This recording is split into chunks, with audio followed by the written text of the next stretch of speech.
Olá, boa tarde a todos, bem-vindos a mais um bate-papo de opções avançado. Aqui quem está falando é Luiz Fernando Rocha e hoje é quinta-feira, dia 6/9/2012. Segundo eu li no Facebook, hoje é dia do sexo, olha que coisa. Umas 2 semanas atrás foi dia do orgasmo e hoje é dia do sexo. De qualquer maneira, gente, um mercado muito interessante, subindo bastante hoje. Se passar dos 69 alguma coisa com essa força que está, é rompimento, né? Rompimento de resistência, muito interessante. E a gente tem visto várias oportunidades, várias coisas interessantes aí no mercado de opções e no mercado de maneira geral. Com relação à bolsa, direção da bolsa, risco, esse tipo de coisa, a gente está em setembro, né? Setembro é uma época que as coisas, nada acontece mesmo. A gente está acumulando faz um certo tempo e o pessoal grafista está achando que é um pivô, alguma coisa assim, que a gente vai ter um rompimento. Muito bem, o que isso nos ajuda nas opções? Vamos então mudar a tela para a tela da planilha, para vocês conseguirem enxergar um pouco melhor. A gente já tem perguntas no chat, estou mudando aqui, então vocês já estão olhando a planilha. A gente já tem perguntas no chat, já tem um número de pessoas bem legal assistindo. Eu gostei muito do programa de terça-feira de Long and Short, foi muito legal, muito divertido, perguntas interessantes e um número de participantes muito bom. Alguns amigos também participando, gente que entende de opções e que está começando a acompanhar e nos ajudar, isso é muito legal. Então, antes da gente começar a falar de preços, valores de opções, antes da gente começar a meter a mão na massa e fazer análise, vamos ler a pergunta do Paulo HMG. O Paulo está dizendo o seguinte: Roxo, por gentileza, qual a volatilidade usar no cálculo das gregas? Sempre fico nessa dúvida, se utilizo de 3 meses como Baster, ou anualizada, ou seria utilizar a histórica. Agradeço antecipadamente. Olha, para que as coisas casem em termos matemáticos, para que o Black-Scholes consiga fazer uma estimativa adequada dos números, desses indicadores, das variáveis de maneira geral, seria interessante que você utilizasse a volatilidade implícita. A volatilidade implícita é o que? É uma malandragem matemática. Você vê o preço que o mercado está trabalhando, o preço, digamos assim, justo é o do mercado, é aquele que o mercado está trabalhando, principalmente nas opções muito líquidas.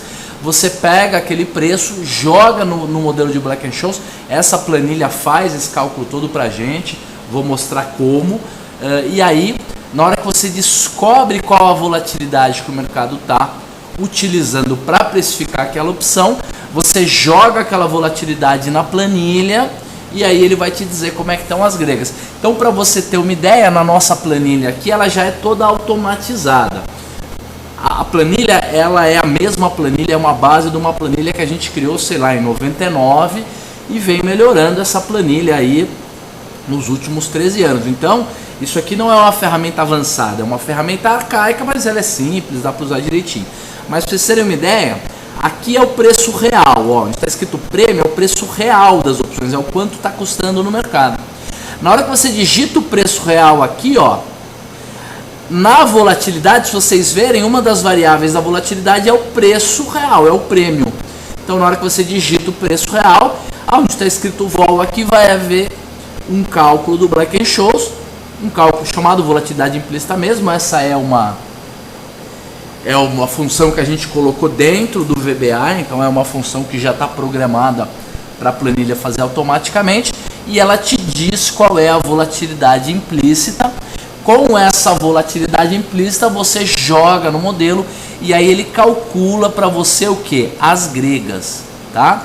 Então, para você ter uma ideia, Paulo, você vai simular. Então vamos simular aqui, ó,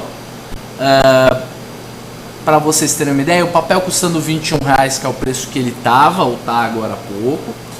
Depois 7,50 é a taxa de juros. Depois número de dias faltantes, 6 dias úteis. E aí a volatilidade, vamos pegar a volatilidade histórica da Petro. A volatilidade histórica da Petro que a gente usa, que a gente está usando aqui, é a volatilidade exponencial. Então você pega uma janela grande de preço, só que você leva mais em conta os dados mais novos e dá menos peso para os dados mais antigos.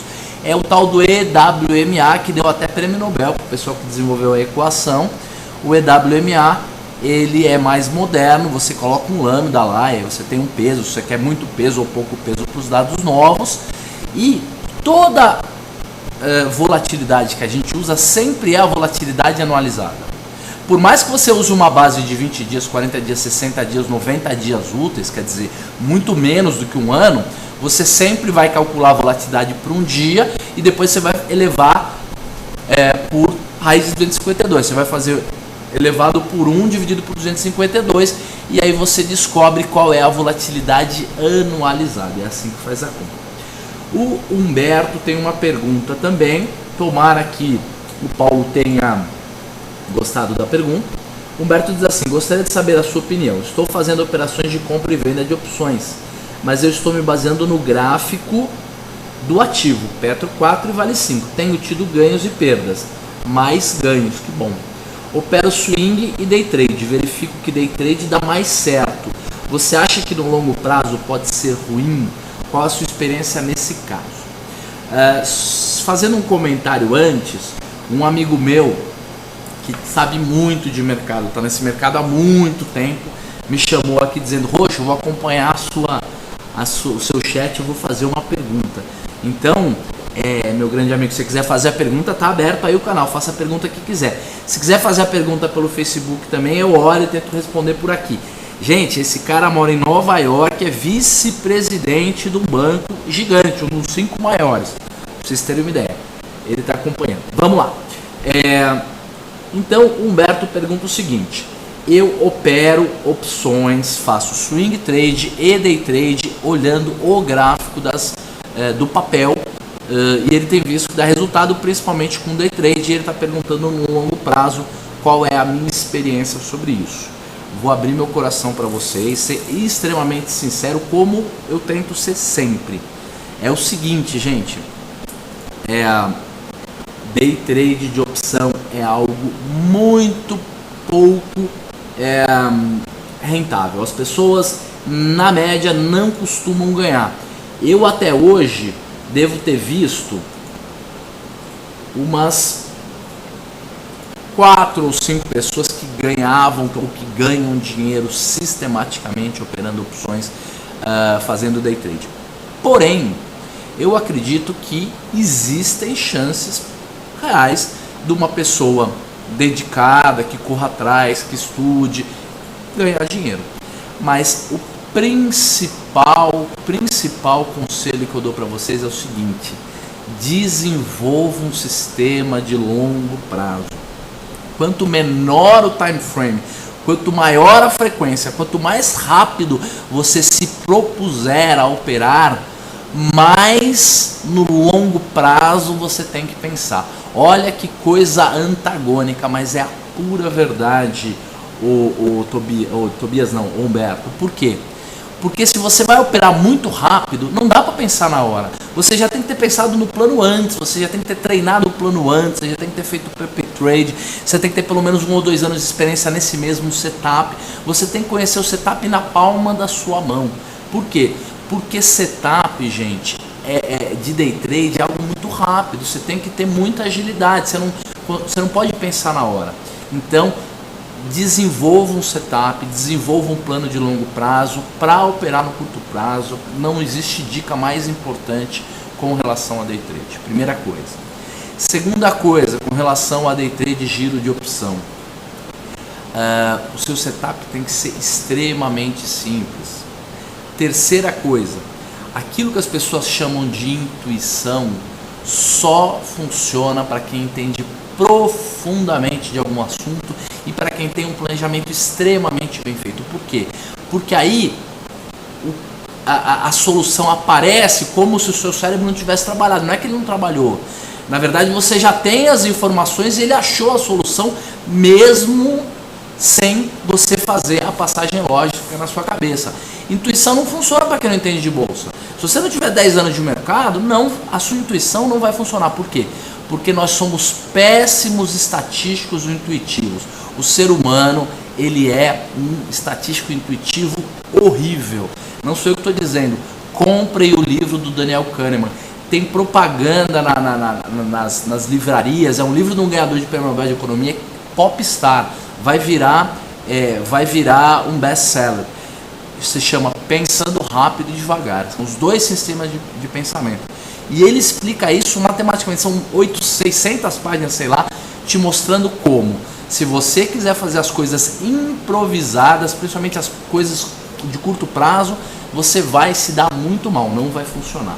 Então, acho que são mais ou menos essas dicas. Depois, existem duas maneiras, dois processos, duas maneiras de se tomar decisão na bolsa.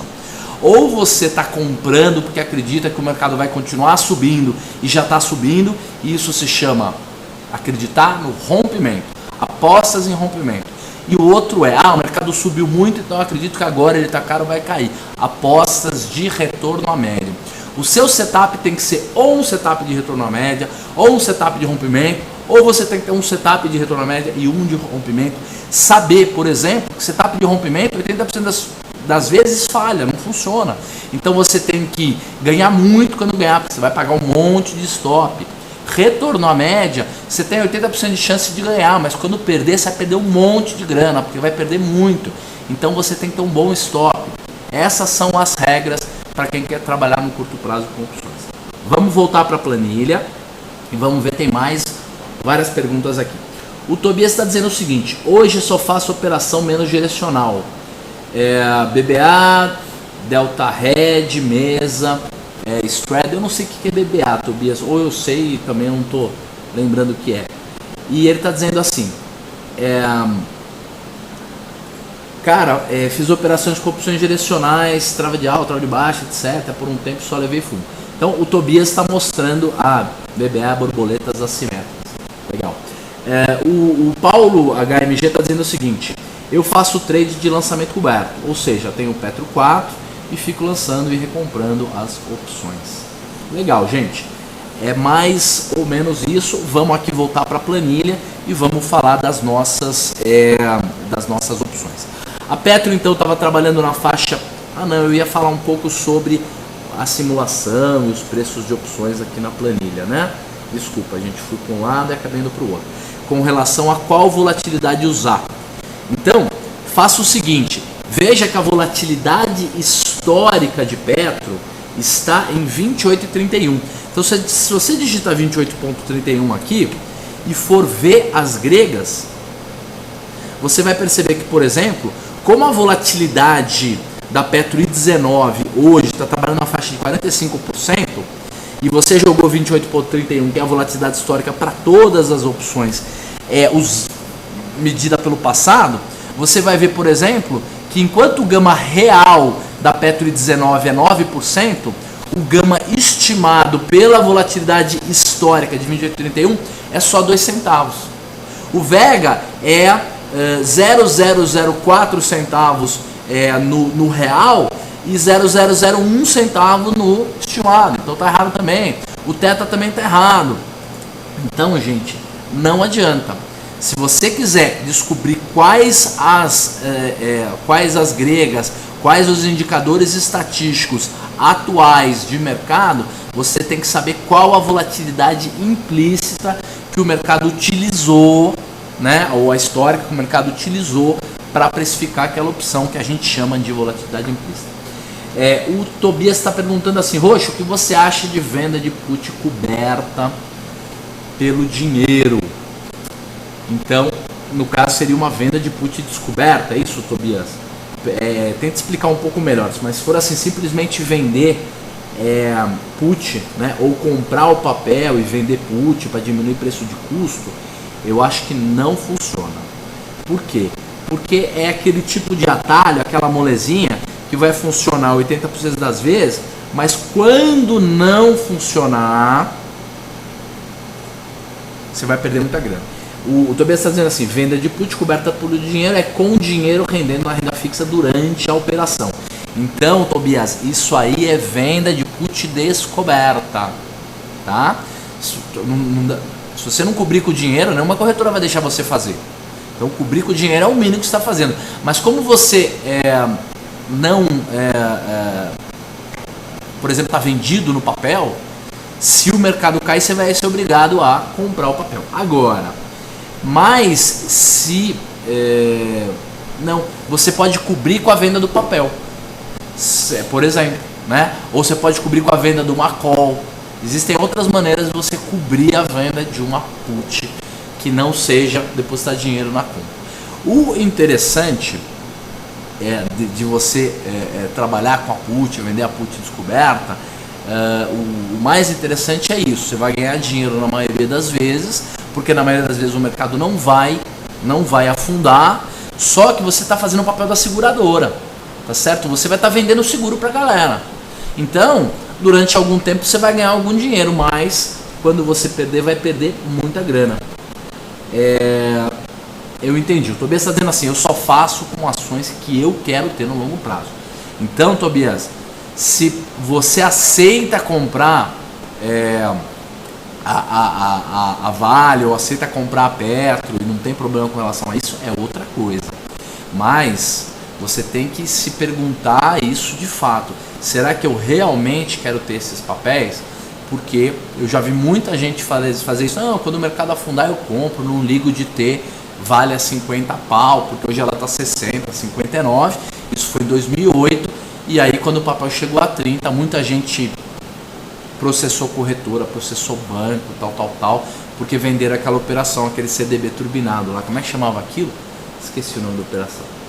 Mas, olha, eu acho que assim, fazer a operação simplesmente fazer não funciona. Você tem que ter um setup muito bom, tem que ter stop, tem que ter coisas assim, porque senão a coisa dá uma complicada, tá certo? Vamos voltar para a planilha.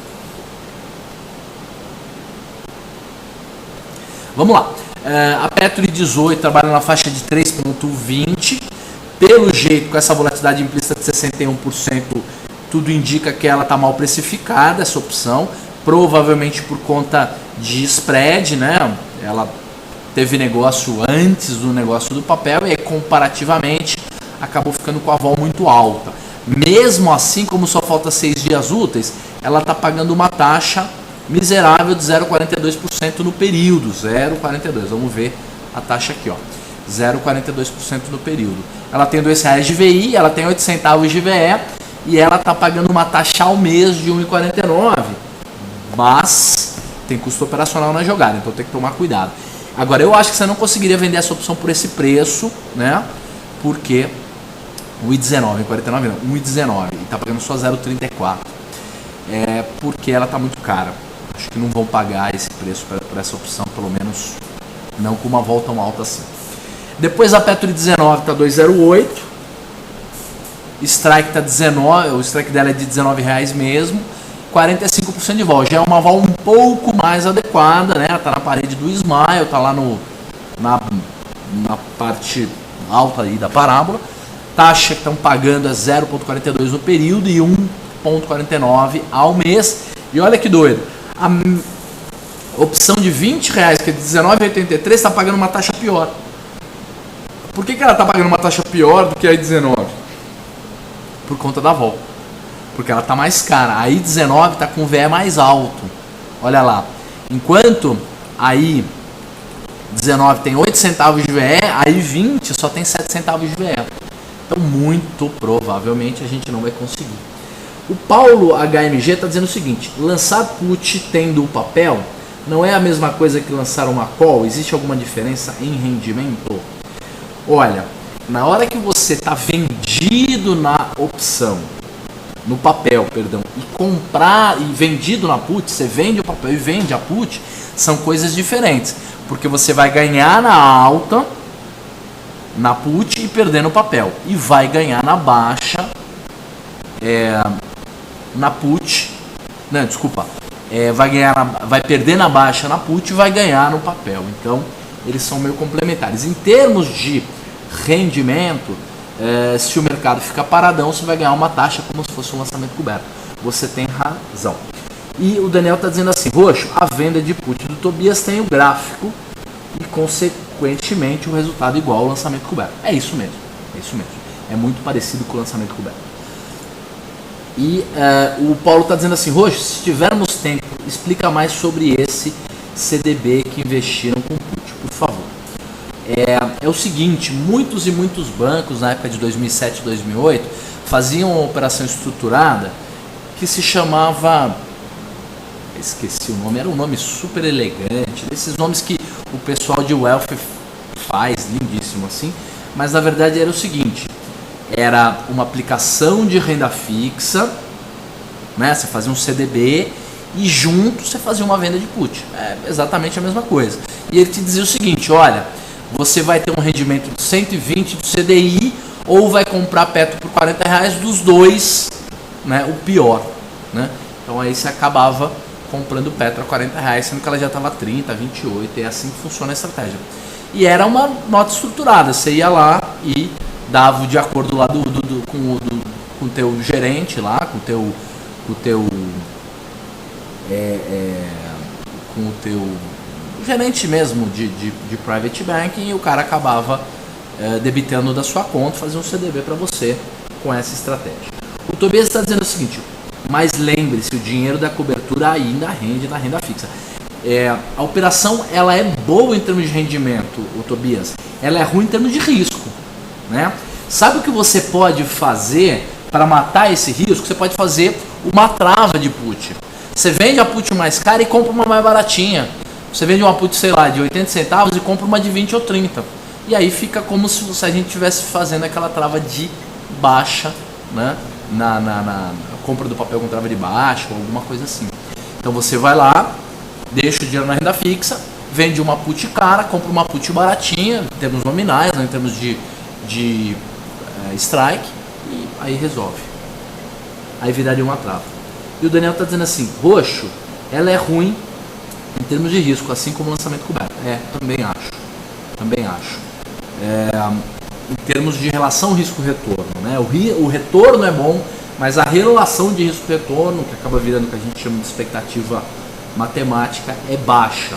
Agora, se você faz a trava de baixa, melhora bem a expectativa matemática, porque o rendimento diminui, mas o risco fica um risco adequado, um risco que você consegue encaixar, que você consegue ter um limite, né? Não é assimétrico infinito. Se você colocar no gráfico, você vai perceber que, diferente de um prejuízo ilimitado de uma venda de put simples, você tem um prejuízo limitado até um certo valor. E o Tobias está dizendo assim, a trava hoje em dia é melhor em call, pois o VE das calls são maiores. Não, na verdade o VE da put anda maior, né? O VE da put anda maior, por causa da liquidez ser menor e por conta do risco também. E é mais ou menos isso. Se eu estiver falando alguma bobagem com relação aos VEs, por favor me corrijam. Tem um monte de gente sábia pra caramba de opções aí acompanhando. Gente, vamos lá. Petro I19, Petro I20, nós já vimos. A Petro I21. Petro I21. Tobias está confirmando que o VE das calls são maiores. Legal. Eu ando com um péssimo mau hábito, que é não acompanhar as puts. Isso é um erro meu mesmo. Como eu me acostumei a olhar só call e minhas telas só tem call e a vida tá voando nem louco, não dando tempo de fazer nada, eu não tenho acompanhado muita put. Obrigado. Quem tem aberto mais meus olhos com relação a put é o Guilherme e o Daniel e tudo mais.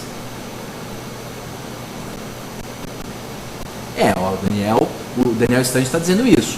As volatilidades estão maiores nas puts, acho que consequentemente os VEs também. Essa é a conclusão que eu chego também. Porque a única maneira de você medir VE em termos absolutos, não em termos relativos, não em termos absolutos nominais, em termos relativos é olhando a volatilidade. Porque o valor nominal do VE, dependendo, por exemplo, na Vale, vai ser maior do que na Petro, que vai ser maior do que na OGX, mas isso é muito mais uma questão de preço do papel e, consequentemente, comparativamente, os números são parecidos, tá certo? Vamos lá. Petro I21. Petro I21 pagando uma taxa de 1,89 no período ou 6 e pouco ao mês. Gente, opção que falta 6 dias para vencer, ela fica maluca assim mesmo. Primeiro, a parábola do Smile fica parecendo, né, fica muito mais estreita, né, com ângulos muito mais radicais, agressivos. Isso acontece mesmo. E além disso, a gente tem as opções meio malucas assim, né? Os gamas absolutamente loucos, ó. A gente tem um gama de 21 de 42 centavos. Significa que essa Petro I21 está com 52% de delta, com uma alta de R$1 no papel, o delta dela vai para quase 100%. E assim por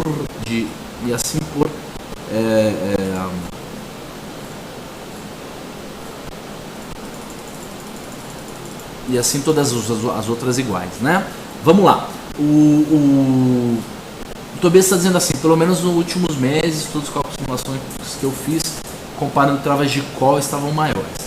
E aí o Guilherme está dizendo assim, poxa, os VS no mesmo strike de call e put não deveriam ser iguais, teoricamente havendo uma diferença, não é oportunidade de ir vendendo com a call com o VE mais alto e tal. Olha, você tem razão, na teoria sim, mas mesmo no mercado americano, as puts acabam tendo VEs um pouquinho maiores e dá essa oportunidade de arbitragem. O problema da oportunidade de arbitragem é que, né, como diz o meu grande amigo sábio TG, a galera acaba, vamos desprezar o atrito, né, que é o que a galera faz para fazer simulação.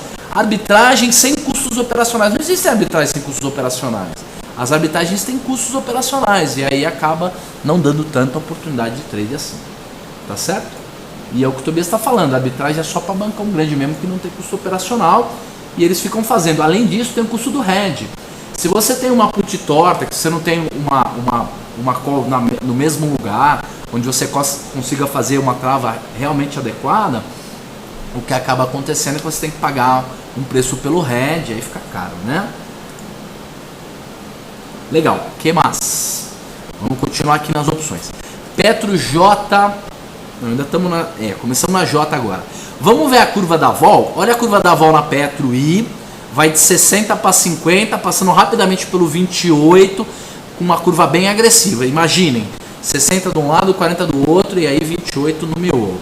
E aí vejam a Petro J. Você tem 34 numa ponta, 29 na outra, provavelmente 34, 35 também, se você for ver a opçãozinha de 1 centavo, e 27 no miolo. Então o miolo está mais baixo na Petro J. Então as opções mais curtas estão com uma vol implícita um pouquinho mais alta, mas a curva do Smile é muito mais flat, né? Uma curva como não deveria deixar de ser. As gregas, bobagem, ficar olhando, cada um vê na sua própria planilha.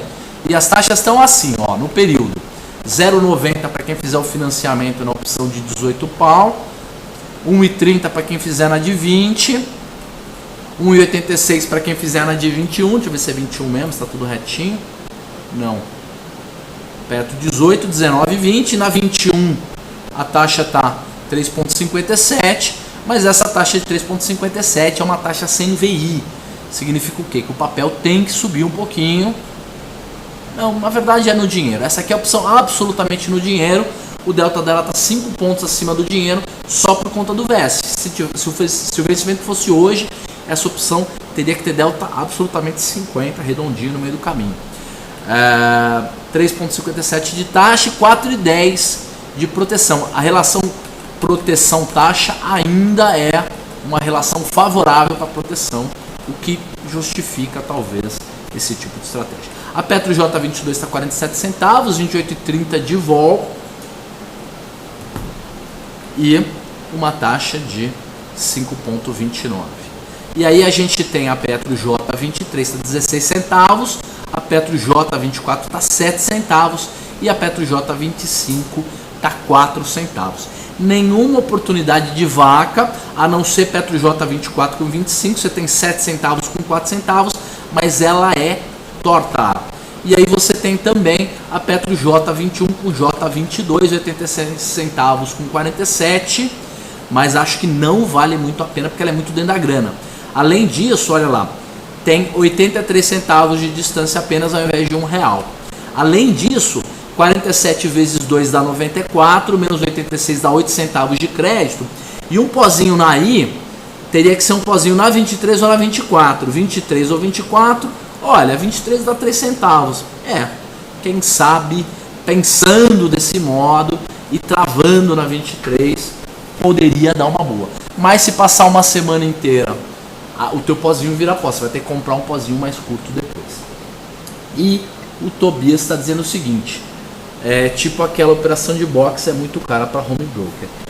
Tobias, box é muito cara para tudo, né? O box é algo que está na curva do CDI, não dá para você montar um box muito acima da curva do CDI, mesmo sem custos operacionais, porque senão é isso. O JP Morgan vai lá na sua frente com o robozão dele de $1 milhão, bicho, e traz a taxa para 95 do CDI, né?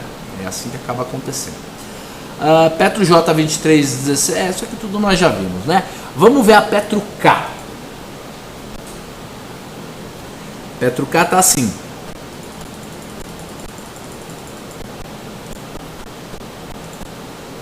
O Tobias está dizendo que box só em livro. Tobias, alguns bancos fazem operações estruturadas com box para economizar a taxa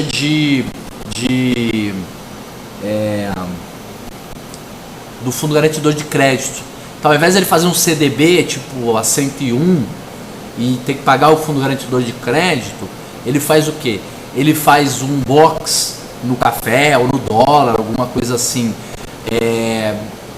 a 102, 103, alguma coisa assim, economiza o 0,30, 0,20 ao ano que é pago para o fundo garantidor de crédito, não tem risco porque o risco de liquidação é um risco CBLC, não é que não tenha risco, mas o risco é baixo, né? O risco é bolsa, risco de crédito bolsa, quer dizer, ela é a contraparte, então você está fechando com a bolsa, não com o banco. E o mais interessante é que você consegue assim fazer uma taxa 102, 103. Como é que o cara faz? Ele passa um direto.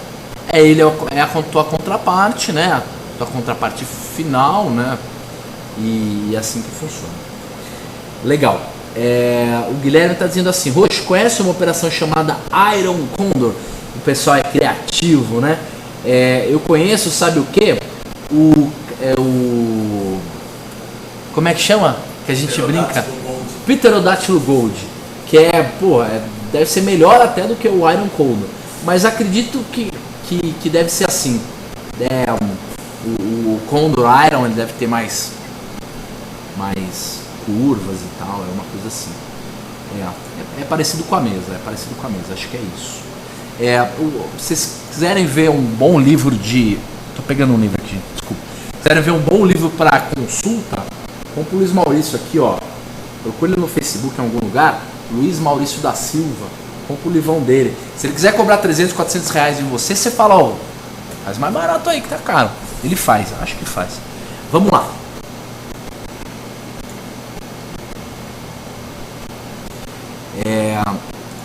Petro K. Petro K é o terceiro vencimento, falta 48 dias úteis. Olha que legal. K21, K22 com 23, por exemplo, 71 centavos com 45. Aí dá para fazer vaca. Por quê? Porque falta 48 dias. Então você vende 2 kg da K23 ou até vende um pouco menos, vende 1.8, 1.9, né?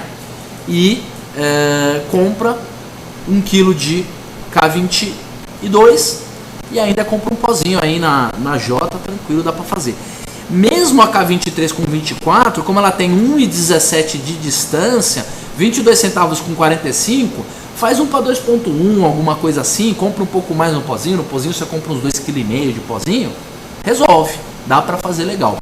Acima da K21, acho que não vale muito a pena porque é perigoso, o mercado dá uma subidinha, vira isso aqui, ó, K19 com 20, 2 com 2,48. Então você pegar 2 e multiplicar por 2 dá 4, você vai tomar R$1 e tanto de nada, não vale a pena.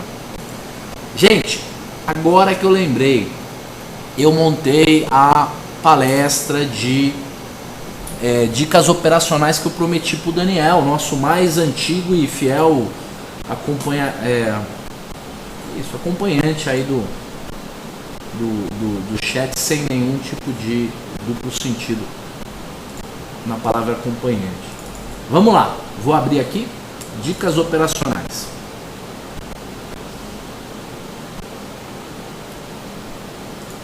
Ou deixamos, Daniel, você que manda. Você quer a palestra de dicas operacionais agora mais rápida, ou eu faço na quinta que vem mais devagarzinho?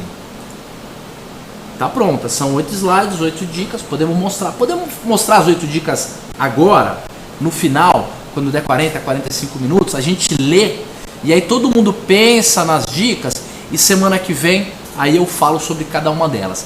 O fato é que eu só pus a dica, escrevi um texto sobre a dica, então semana que vem a gente pensa.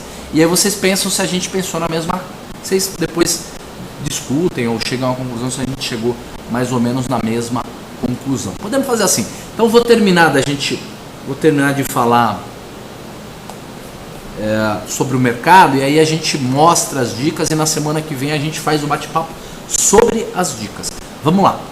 Petro-K, nós já vimos, né? Vamos ver como é que estão as vols de Petro-K. Ó, 27, 30, 27,5, estão muito parecido com as volatilidades de Jota, tudo na faixa de 27 aí no mínimo. Vamos ver como é que tá a Vale I, tá para vencer, faltam 6 dias úteis. A Vale agora resolveu dar bastante volatilidade, né? As volatilidades subindo aí para 30 e tantos %, deem uma olhada. Aqui tá tudo muito fora do dinheiro, né? Mas ela é curtinha, não vou nem mexer. Vamos ver as taxas aí, ó. Vale I 32 pagando 1,21 de taxa. E aí as outras já são fora do dinheiro, a 34, que é de 34 mesmo, pagando 6%. E assim por diante. Vamos ver agora a Vale J. E aí a gente vê até as opções um pouco mais caras, um pouco mais dentro do dinheiro, pra gente ver como é que tá essa volatilidade. Vamos começar da opção de R$30.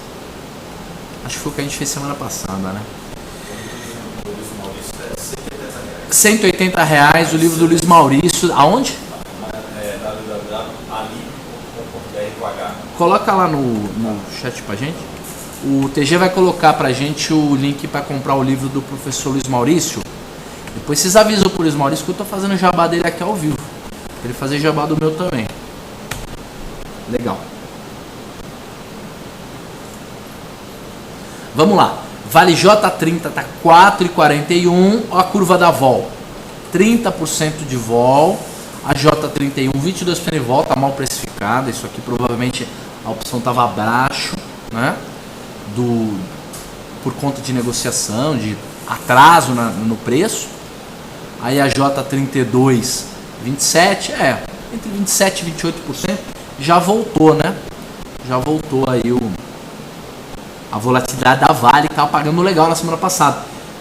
Valeu a pena fazer o lançamento coberto da Vale que a gente tinha sugerido, não, lembrado, digamos assim, na segunda-feira. E a Vale K, que é a mais longa de todas, pagando volatilidades mais baixas ainda, ó.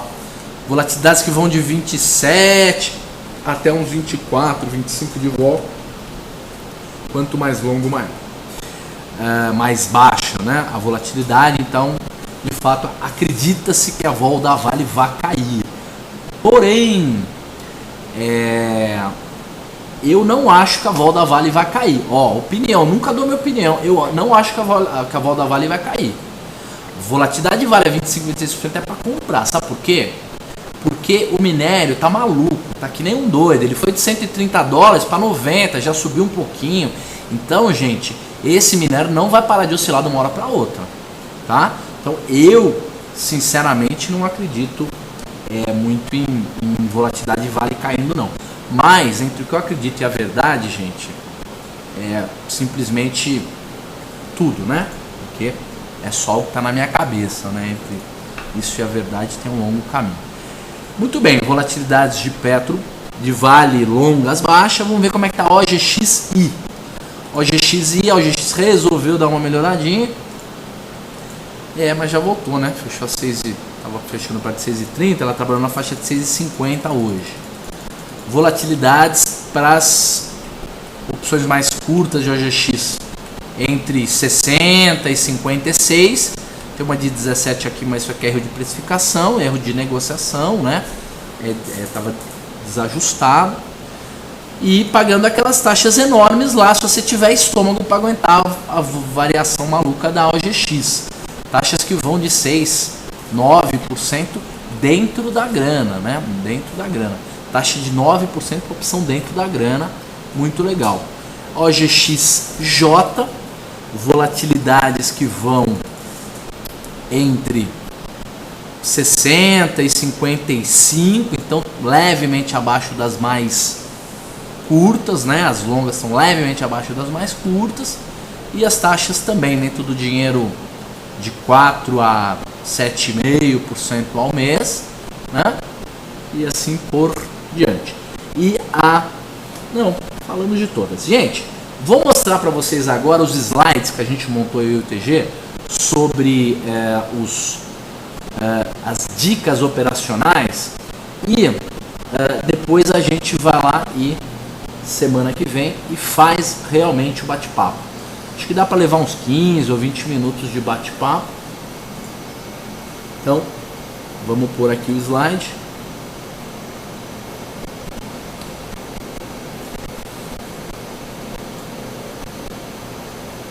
Um minutinho. Eu tô apanhando aqui do... Legal. Legal nada, ainda tô apanhando, né? Legal, agora tá certinho. Vamos pôr aqui o slide.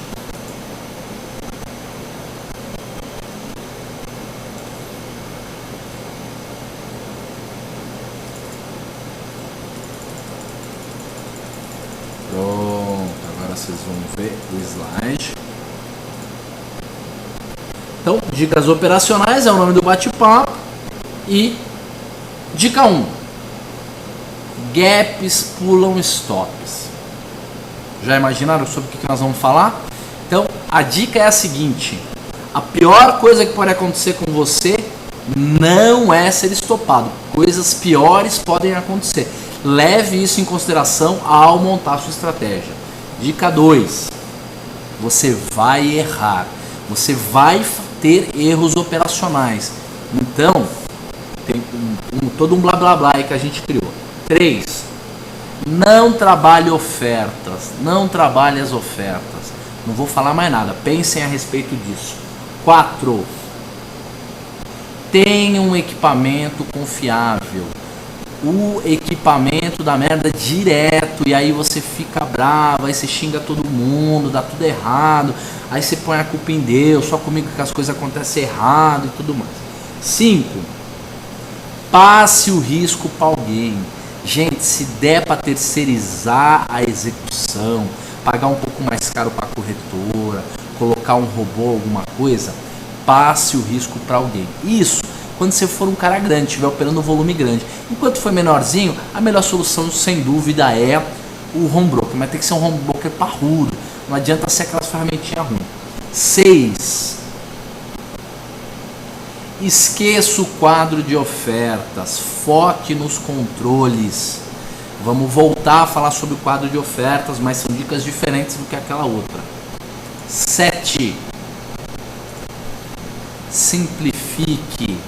Por isso que eu falo assim, a vaca é 1:2. Roxo, eu posso fazer um 1.7, calcular o gama, o beta, fazer uma relação do beta com a volatilidade, com não sei o que, você pode fazer o que você quiser. E o trabalho? E o trabalho que dá esse inferno, você fazer uma conta, uma vez é 1.3, outra é 1.4, aí fica tudo torto, não dá. Tem que simplificar, senão dá um trabalho do inferno.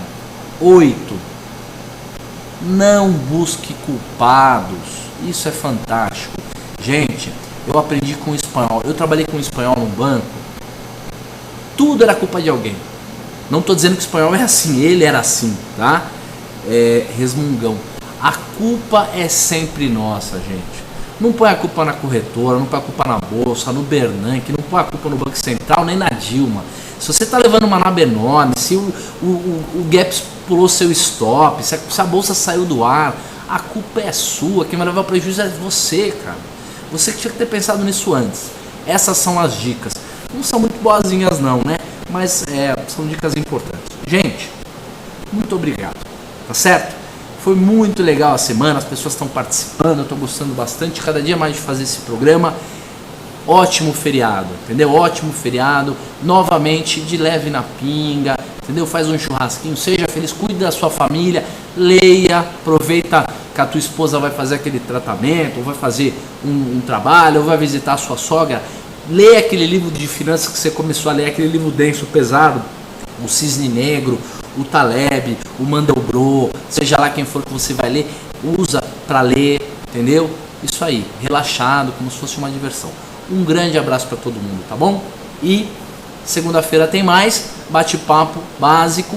E eu acho, gente, que daqui uns 20 ou 30 dias eu devo começar, a gente deve começar, não serei eu, o professor será um cara muito melhor do que eu, a gente deve começar um chat sobre análise fundamentalista, tá bom? Um abraço para todo mundo. Humberto, aquele abraço para você, tá bom? Beijo na turma lá, beijo na sua